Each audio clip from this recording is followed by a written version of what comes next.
What's up, kinfolk? It's RJ Young. I am not on a step mill. If this is your first time watching Adapt and Respond, thank you for joining us here. We talk college football year round. If you're into that, go ahead and hit that subscribe button, like this video, and answer the question in the comments below. Do you see a way back into the college football playoff for the Texas Longhorns? Because I got to tell you, I'm not mad about saying I don't. Sorry about you. Damn. Them's the breaks. Couldn't happen to a wealthier team. Couldn't happen to a more talented team. Feels like they expected to go down to Sanford and do what Alabama did to Georgia. Except there's one small fact that Texas just conveniently, maybe, missed. You ain't Alabama. And more importantly, Bama took a loss today. So either way, somebody was going to look bad in this game thanks to Oklahoma. But don't mind Oklahoma. Right now, we talk about Texas. Remember Texas when your man Paul Feinbaum was talking about Arch Manning might be the best quarterback we've seen since Tim Tebow? I don't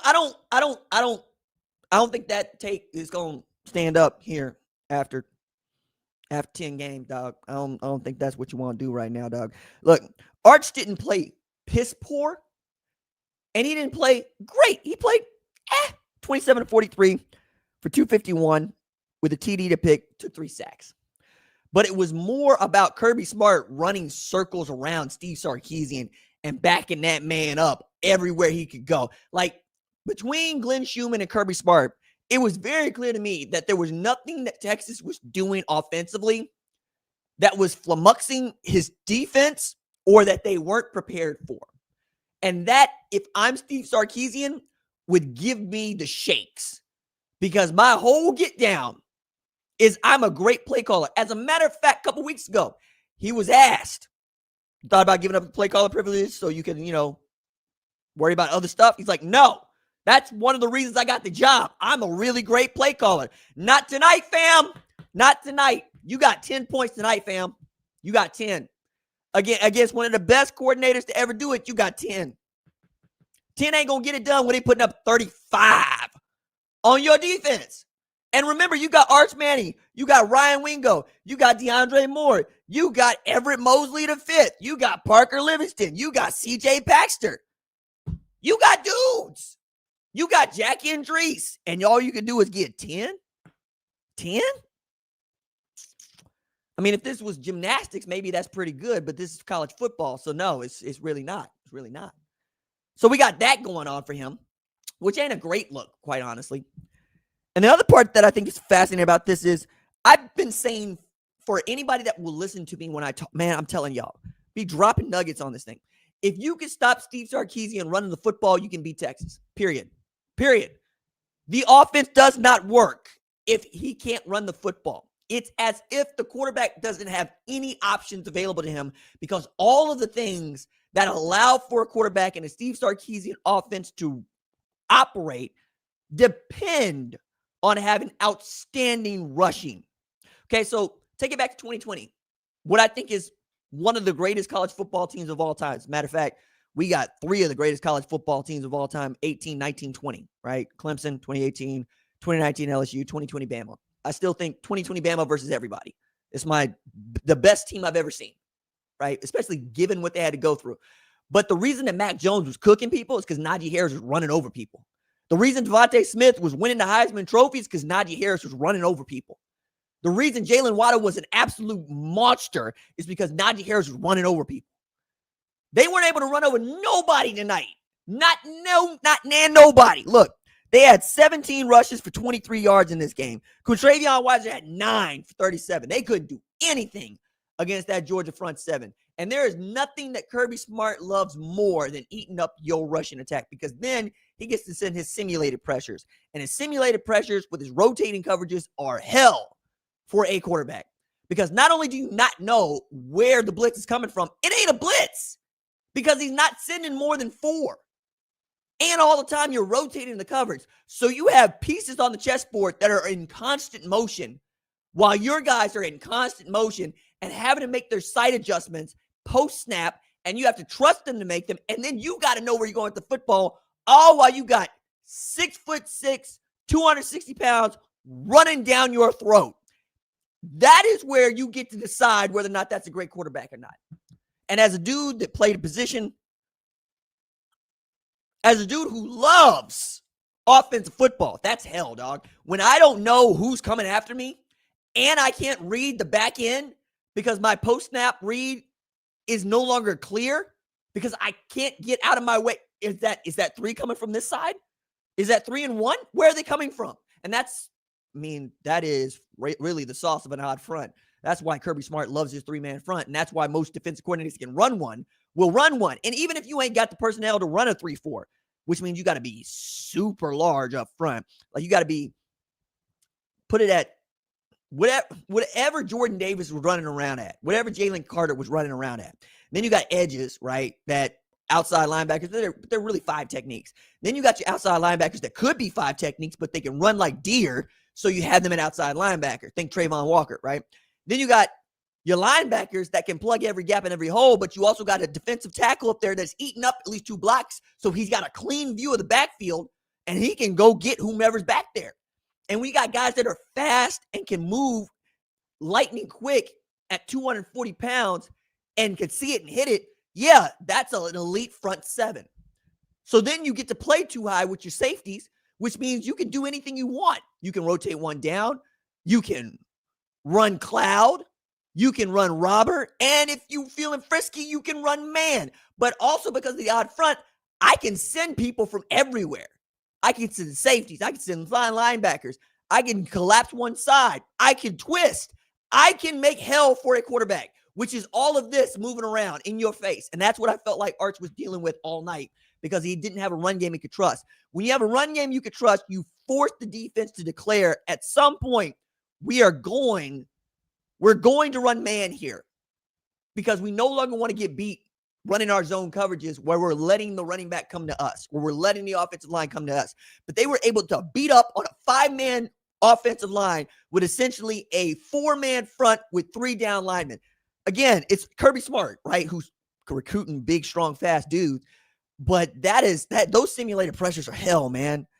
And when you can run them correctly, like what Dave Aranda was doing in 2019, you really do have to be one of the great thinkers, processors of information, and accurate passers in the game to beat it.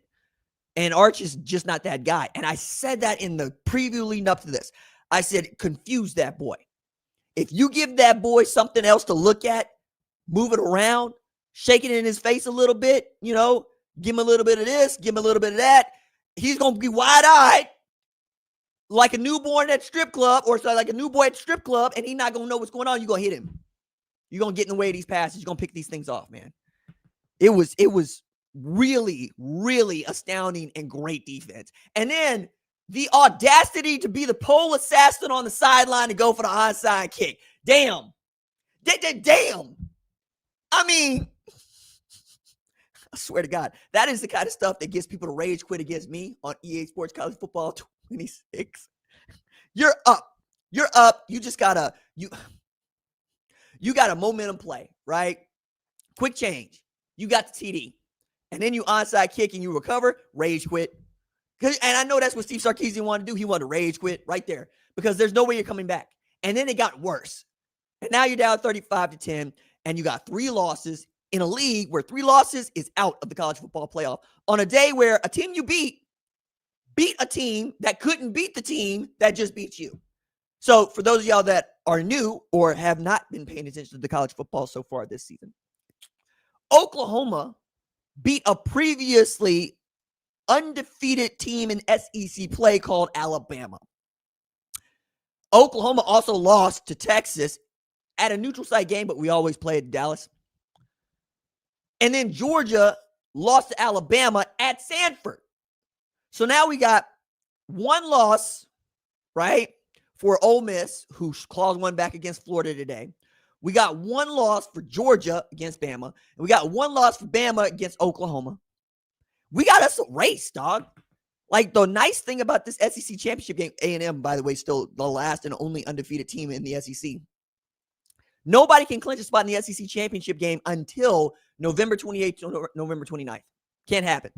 I love that. It means everybody got to come to play. And then look at the lineup. Texas got to play A&M, right? Right.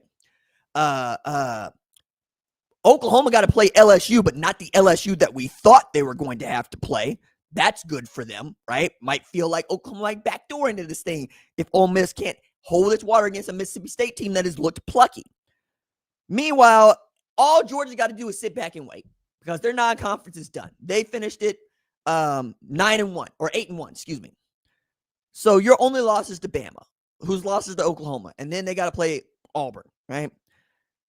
Still got Charlotte, still got Georgia Tech, but I don't think either one of those teams is going to beat Georgia. And I think Georgia's going to make it the college football playoff, whether or not they make the SEC championship game. But a team like Oklahoma really still does need the help for the SEC championship game. I got to figure out the ranks a little bit later because I did not expect to be talking about both a Texas loss and an Oklahoma win today. But you know what? I will celebrate like it's my birthday, even though it is not. And we will continue to have these discussions about what we think the rest of the SEC is capable of, as Indiana and Ohio State still look like the clear two best teams in the country. And great that if they finish what they start, they got to play each other in the Big Ten championship, and we might see them play again. And I want to get into some other games around this as we unpack further what has gone on and what this Georgia win means for not just the SEC, but college football. But I want to do it after we talk about our presenting sponsor for tonight's show. That is MyBookie. And if you are interested in making a wager, maybe you want to use MyBookie because they partner with the show for the rest of college football season. We're very grateful for that. And if you are looking at the line for, say, Oklahoma LSU, and you're going, nah, you're going to cover that and then some, or you're looking at the offense that Oklahoma had and said, ain't no way, dog. Ain't no way. All Oklahoma's going to be doing is winning games like it's the year 2000, year 2001. It's going to be the defense carrying it through. Either way, you bet the over, you bet the under, you can bet the point spread, you can play prayer prop. And if you do, use the code RJ Young, all one word, all my name, and they will cover your bet to $500. That means that if you lose, you can play again by using your bet back bonus token. Go ahead, take advantage of that. Let me know how it goes for you. I would be interested to know such a thing, you know? Question and answers. I'm trying to get to those. I really am. I'm going to try to get to those. So let's take a look real quick at what you got to say before I get back into what I got to say. Now, I don't always take the viewership's temperature like some other hosts do, because frankly, some of the questions and things y'all got to say don't interest me. So I'm giving you this opportunity now to give me something, a question, a take that might interest me. So people have been posting in this thing since I put up the live stream like at 6:00 tonight.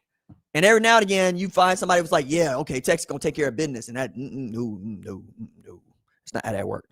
Ooh, here's one. Let me see. I'm assuming that's smoking reference, but I'm not going to say all of that. Sark might need to go. Texas getting beat like this is crazy. Texas is the richest college in America. And to get beat like this is inexcusable. Sark has to go. Go where, fam? Go where? Who you going to get? James Franklin? Huh? Billy Napier? Huh? Mike Gundy? Huh? I mean, you got a pick out there. There's way more supply than there is demand. But you tell me, who you going to go get, homie? Who's doing a better job than Steve Sarkisian at Texas? Is it Mac Brown? Is it Tom Herman? Who is it, dog? Who you going to go? Huh? You going to bring the Ouija board over to Darrell K. Royal's monument? Go ask him some questions? Huh? Or are you the kind of crazy person that believes that Ryan Day wants to be the head coach of Texas? You let me know, homie. You let me know. Everybody want to fire that guy after they leave. Like, this was my thing about Oklahoma and Brent Venables, because there's some Oklahoma folks in this chat right now that don't want to admit they was the one going, I don't know, Brent Venables might be the guy. He might not be the guy. And I'm going, y'all need to sit down somewhere and be quiet. You have not been around this football team long enough to understand what real pain is. If you ain't lived through Schnellenberger and John Blake, sit your punk ass down. Talk about Brent Venables need to go. Who do you want? You know what I mean? Like, if you were looking for somebody who's got the energy and passion that I do, who wants it as bad as I do, if you enjoy listening to things I got to say, Brent Venables is your guy. He is not going to have a good time after a win. He is not going to gloat after a win. He is going to get back to chewing film and trying to get the boys ready to play by saying, it's a privilege to play at Oklahoma. Wins are the standard. They don't act as if they are nice to have. He goes to Alabama expecting to win, which is not about confidence. It's like expecting to brush your teeth before bed. Now, you might not think that Steve Sarkisian got it like that, but I'm here to tell you, I think he does. And you're not going to make the college football playoff every year. You made the college football playoff the last 2 years in a row, and you won a Big 12 championship. You made the SEC championship game in year one. Sit out somewhere. It's my problem with Texas fans. Some of y'all entitled, man. We rich. We got money. Probably not even a Texas fan. Just, they rich. They got money. That's the price of getting in the door. Have you seen Texas Tech lately? Money can get you in the door. If you ain't got none, you probably crying about other people's rosters. Get some bread, dog. Get some bread. Get out of here. Let me see. What we say? Oklahoma won today only means Bama was never anybody. Okay, I'm going to put you in timeout, dog. Today is not the day to be using any of your Oklahoma epithets. Today's not the day. My patience is on the floor. I have none. Zero tolerance for any back talk that we got. Okay? Ain't none of that. Ain't none of that. Right now is not the time. Right now, I am Goku without having eaten all day. Okay? That's what you're dealing with. I'm on 11. I feel real good, but I'm also very, very hungry. And you know what happens when Goku gets very, very hungry? All right. Be quiet somewhere. Art's going to transfer it. No, he's not. They're not the type. He ain't the type. He might get beat out. You might see some Matthew Caldwell, but he ain't transferring. That's not what's happening. See what else you got in here. Senkai Busco, dogs. Hey, man, I was looking at outside kick, and it's like getting hit with the Kamehameha wave without knowing it's coming. You know, there was no Ka, May, Ha. There was only bang. Oops, my bad. It's messed up. I remember I fell out laughing. I was giggling because nobody in Texas was prepared for this. Nobody. Jeff Banks got some splaining to do. It's like, hey, I thought the pole assessment was a thing of the past. Kirby Smart pulled it out for the onside kick. Oh, yeah. No, Bill Belichick. Dog, lost to Wake Forest tonight. We got dudes named Jake Dickert beating the crap out of Bill Belichick. You left the NFL to do this. You left the NFL to get your butt kicked at North Carolina the day after you say, I have no interest in the New York Giants job. I have no interest in the NFL. I'm on to Wake Forest. And then Wake Forest said, no, we on to you. We on top of you. We about to whoop and all up and down your Tar Heel behind. Y'all paid this man $10 million to lose to the Demon Deacons. I get it's year one. But it's year one. Damn. Jesse Brown over here will take Sark as an OC. Y'all better. Yeah, dog. Okay. All right. I'll play along. Well, Oklahoma will take Sark as an OC. We'll also take Lincoln Riley. Yeah, that dude just spit out his drink. Stop it, Jesse. He's been subscribed to the channel for a long time. Otherwise, stop all that. People on Ben Arbuckle's head. 3 freshmen on the offensive line. We on Ben Arbuckle's head. All right, cool. Bet. Who's on Bill Belichick? Oh, Bill Belichick. Who's on Bill Beatonbow's head? Huh? We got Michael Fasusi out there, left tackle. True freshman. But we're going to be on the offensive coordinators. Okay, fine. Sure. What else we got here? Congratulations on your big win today over Bama. Appreciate that, Tristram. Go Dogs. We might deserve to have 6 teams in the SEC in the college football playoffs. No, you don't. 4 max. Stop all that. Nope, 4 max. 10 wins will get you in. 10 wins will get you in. 10-2. Make those losses count. right? Because the Big Ten is going to get 4-2. It feels like if USC wins out, they beat Oregon, right? Or Oregon beats USC, they're going to get in, right? Same thing as Michigan. If they win out, they beat Ohio State, they're going to get in. Indiana's in. Ohio State's in, right? 6 teams from the SEC, ain't no way. Ain't no way. You're going to get the 2 teams in the SEC championship game. You're going to get a 3rd team. Whether or not you get a 4th team is what we're really talking about. Because right now, that 4th team would have to be like in Oklahoma. So you're looking at, say, A&M Bama, right? Ole Miss or Georgia. We'll see, right? Oklahoma might get boxed out of that with 10 wins because Georgia and Ole Miss go 11-1. That's just the way that it crumbles. I'm not putting no 6 teams in from no SEC and no 12-team playoff. But if you want a 24-team playoff, holla at me. Holla at me. And before y'all get in here talking about this is already too many teams, I'm telling you, I'm willing to put people in timeout tonight. I'm not playing. I'm not playing. Don't challenge me on this. I love a 24-team playoff, and I still got the shirt. I'm the dude that had the shirt that says expand the playoff, you cowards, before they went from 4 to 12. I want 24 teams. Don't play with me on this. Don't play with me on this. What's the guy in here? About to run up on time. Is North Texas going to make the CFP? I think they will if they win out. Like, they're my top-ranked G16 ahead of James Madison, right? James Madison got an argument, and you know what? I'll hear it. But North Texas has been putting points up on everybody, including their loss to South Florida. It's just that defense got absolutely harassed. South Florida turns out to be not that great. Tulane, not that great. And then Navy, turns out to still be Navy. So it could be Navy, could be North Texas. But if James Madison wins out, it feels like they're just going to leapfrog. As a matter of fact, I might think about giving that a look tonight, but I don't like to penalize teams for winning. So North Texas being a 1-loss team with its loss being in South Florida right now feels better to me than James Madison being a 1-loss team with its loss being in Louisville, in large part because Louisville is now a 3-loss team, right? They got beat by a Clemson team that is the worst that Dabo has had since he got the job full-time. That's not a great look. I don't like that.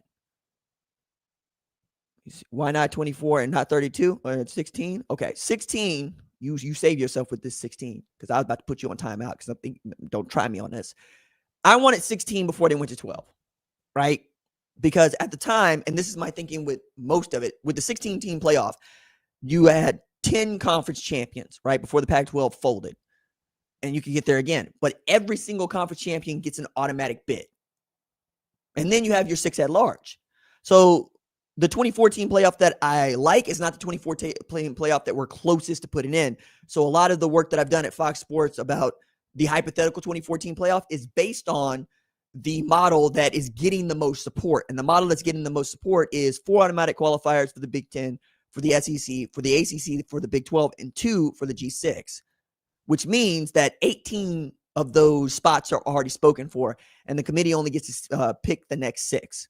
So the really wild stuff they be doing, like ranking Iowa, right, who lost again, doesn't happen anymore, right? Or if it does happen, that's just one of their, okay, we get to pick this team. And that's frankly what they get to do with the G5, G6. They get to pick the best conference champion. If it's the Mountain West, if it's the Sun Belt, if it's the American, they're just doing that. Last year it was Boise State. This year it might be James Madison or the team that wins the American championship. 9-3 can't get in. Yes, that is my thought here. I think I got time for 1 or 2 more. For you, RJ, let's hope your Arbuckle isn't anything like Roscoe Fatty Arbuckle in the end. Best of luck. He ain't. The end. Let's see what else we got in here. Anybody got anything good to say? See, when I did a sports talk show on 97.1 in Tulsa, we didn't really do call-ins, right? And really have call-ins because nobody would call in. They did not want to debate me. This is not something they wanted to do. I understood it. I get it. I wouldn't want to debate me neither. So things like this just didn't happen. Let's see, Randy. Well, my son, an Ohio State supporter, keeps telling me we need to fire Venables. And I keep telling him he's freaking nuts.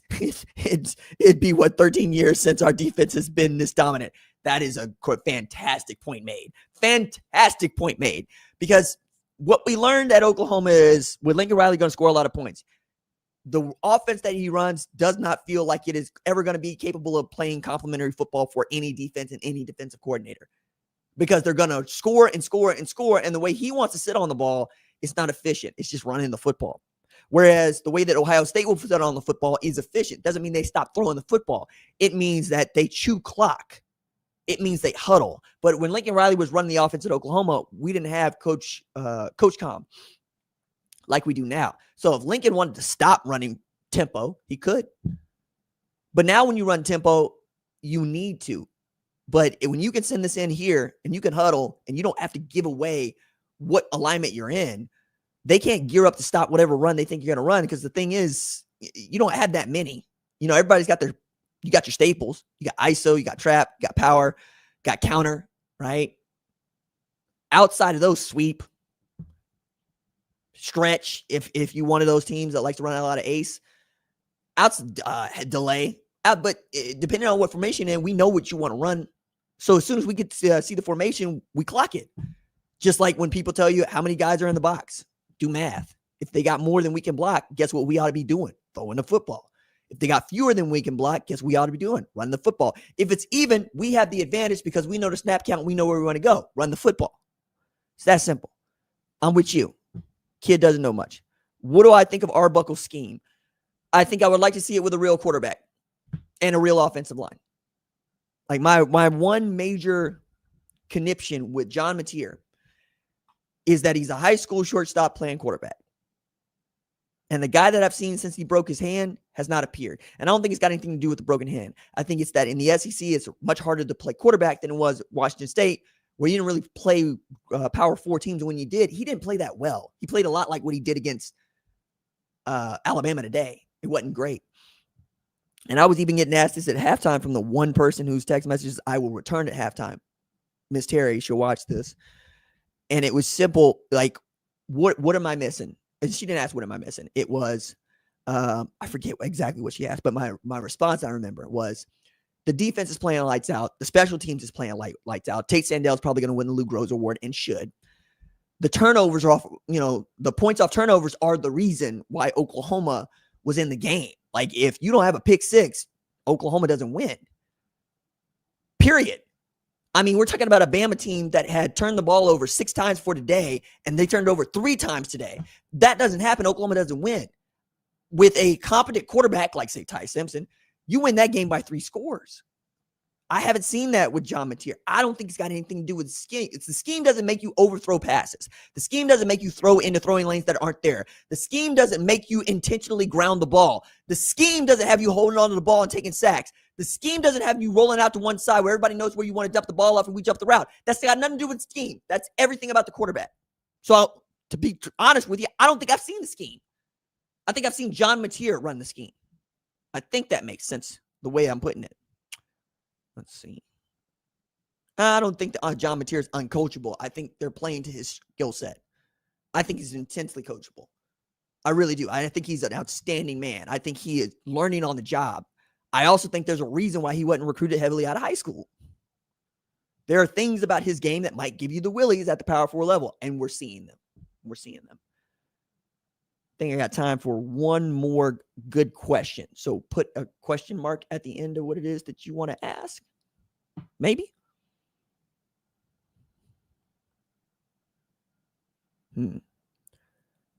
Okay, Zach, you're in timeout. Nobody's coaching. Okay, that's what you think. Okay, Kevin Johns would like a word. So would Ben Arbuckle. We're not gonna be reckless with what we got to say over this. We're not. You're gonna make an argument here. Okay, you're gonna present an argument. You're gonna present a question. College football sports talk. It's not your daddy's Facebook page. Okay, you don't just get to say stuff that's just wild and all offsides. Do that somewhere else. When you watch Gunnar Stockton, who does he remind you of? That's a damn good question because nobody springs to mind. Like that's the thing. Nobody springs to mind. But honestly, as I'm thinking this through right now, and I think about what he does well, which is make plays. Like he's not going to have outstanding stats, even though he threw just 5 incompletions today against Texas. But you see the way that he commands the offense and how he can make something happen with his legs. The guy that I think if you put his jersey on and you didn't know his face, put on and blinders on, it's Diego Pavia. That's who Gunnar Stockton is to me. He is Diego Pavia if his name is not Diego Pavia and he doesn't play at Vanderbilt. If he doesn't have the baggage of playing New Mexico State or being like a 6th, 7th year quarterback. Gunnar's just going to go win football games. There's nothing about his athleticism or his arm talent that I find especially inspiring. I think he is outstanding as a quarterback because he's an all-around guy who's going to go make the hard play and make the hard pass, and it's going to work. I learned that from him last year. He can go win you the football game. I can't teach winning. As a matter of fact, when I talk about quarterbacks, I bring up Lincoln Riley a lot because he is a quarterback whisperer. He's got 3 Heisman Trophy winners. He's got 3 number 1 overall picks, okay? Each one of those guys is playmakers. Each one of those guys has their own way of getting it done. Kyler Murray and Caleb Williams, much more lethal with their legs than Baker, but Baker was also more accurate than both. Okay. That aside, what Lincoln would say is, I don't care much about the guy's arm talent. I don't care much about the guy's size. I don't care much that the guy can move around in the pocket or make something happen. Is the guy a winner? Like, what's his record as a starting quarterback, middle school, high school? What is it? Because winning generally follows that guy around. So if I put a winner behind center, we're probably going to win. And he was right. Kyler Murray is the best high school football player out of Texas ever. Period. Winner. Baker Mayfield, winner. Caleb Williams, winner. You put guys in that position that win football games. That's who Gunnar Stockton is. He's a winner. That's what Diego Pavia is. He's a winner. I think that's a very good question. I'm glad I got a chance to answer it. Okay, that is going to do it for tonight's live episode of Adapt and Respond, including impromptu call-in show. If you like the live show, tell me that in the comments below, and I will see y'all on the flip side. Doses.